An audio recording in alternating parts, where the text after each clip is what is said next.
Hello everyone, my name is Paul and I want to welcome you to my shop.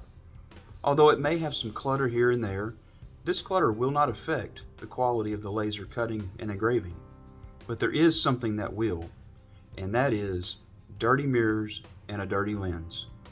You may not realize how important it is to keep these mirrors and the lens clean, but each time that you use your machine, particles of dust, smoke, and other debris are produced and will eventually land on many parts of your machine, including the mirrors and the lens. Dirty mirrors and lens can lead to a weak laser beam, which will produce poor results. Most of us have seen a mirror ball. What happens when light reflects off of it? The light is scattered in many different directions.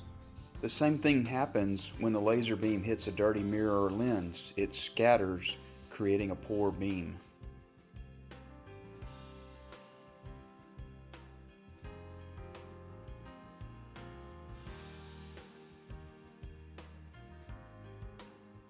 Before cleaning the machine, I recommend that you turn the laser key to off so that any potential accidental firing of the laser is prevented.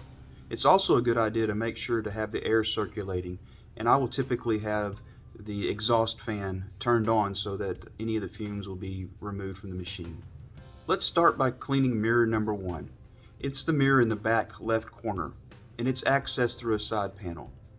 First, you're going to need to remove these screws and put them in a safe place. Once the panel is removed, you're going to have access to the mirror. This mirror is a little hard to see and may require using a small mirror or your phone to have a live view of it. Add just a small amount of rubbing alcohol to your cleaning pad or cotton ball, and using small, gentle circles, wipe the mirror clean. You shouldn't notice any movement of the mirror, but if you do, then examine it further to make sure that it has not come loose. If it has, you will need to realign the mirrors. After cleaning the first mirror, visually inspect it to make sure that it is clean and no lint was left behind on it. This may be a little bit difficult, so it's important to make sure that you get in there and look at it. Using either your phone, you can take a picture, do a live view. There's a couple different options. It is hard to get to, but you're going to want to make sure that it is clean. Next, we're going to clean the second mirror. I prefer to clean this one from the front of the machine. Move the laser head all the way to the front of the machine to obtain the best access. This one's much easier to see. But again, using a small amount of rubbing alcohol, gently rub the mirror in a circular motion and then check to make sure that it is clean and that no lint was left behind on it.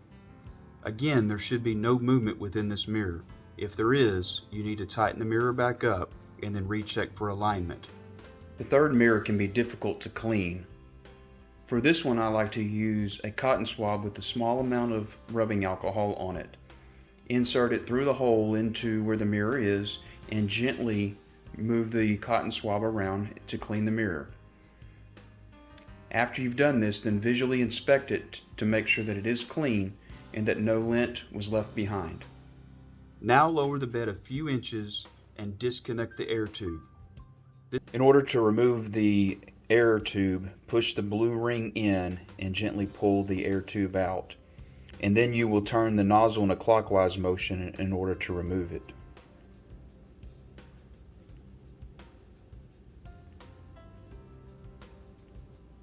Once the nozzle is removed, you'll need to remove the lens. There is a retaining ring at the end of the nozzle that will need to be removed. Next, remove the ring that's holding the lens in place. You will twist it in a counterclockwise motion until it is removed. Holding your hand over the end of the nozzle, turn it over and remove the lens. Carefully set it down on a soft cloth so that you can begin to clean it. Again, you're going to use a small amount of rubbing alcohol on a soft cloth or cotton ball to clean the lens. Once you've done this, inspect it to make sure that it is clean and that no lint or other material is left behind. Place the lens back into the nozzle, making sure that the curved side is pointed up. This can be a little bit difficult, but it is very important to make sure that the curved side is pointed up. Add in the plastic retaining ring and then carefully screw the metal retaining clip back into the nozzle. Be very careful not to cross thread or you will damage the nozzle.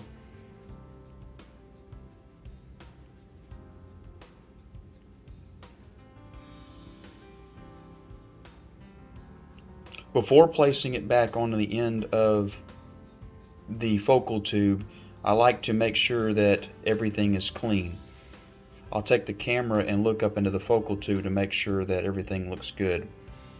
Once you're satisfied that everything is clean, go ahead and replace the nozzle back onto the focal tube. Now that everything is back together, it's time to check for mirror alignment.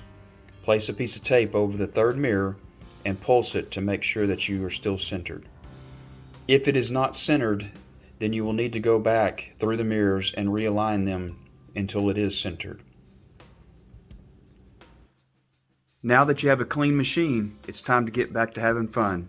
So until next time, stay safe and keep creating.